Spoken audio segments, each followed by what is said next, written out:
At dito nga guys ay natapusan natin i-setup ang lahat ng dapat natin i-setup. Natapos na natin burahin ang dapat natin burahin. At ngayon is gagawin natin siya para magmukha na siyang website. So, ang una natin gagawin is punta ka lang dito sa pages. Tapos, pagdating mo dito sa pages, pag na-click mo yung pages, punta ka sa add new page.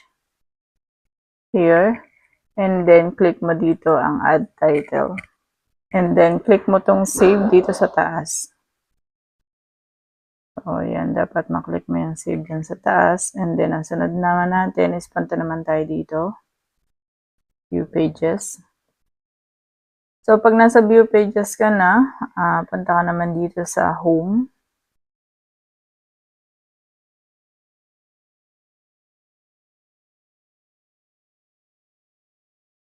Tapos, edit with Elementor.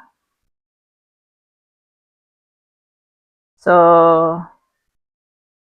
yan. And after then, so ano ba yung mga gusto mong ilagay dyan? For example, itong grid, layout, yung basic niya, image niya, text editor niya. Sa part na to, kapag lumabas na to, makikita nyo dyan. So, dito tayo, click muna natin itong grid.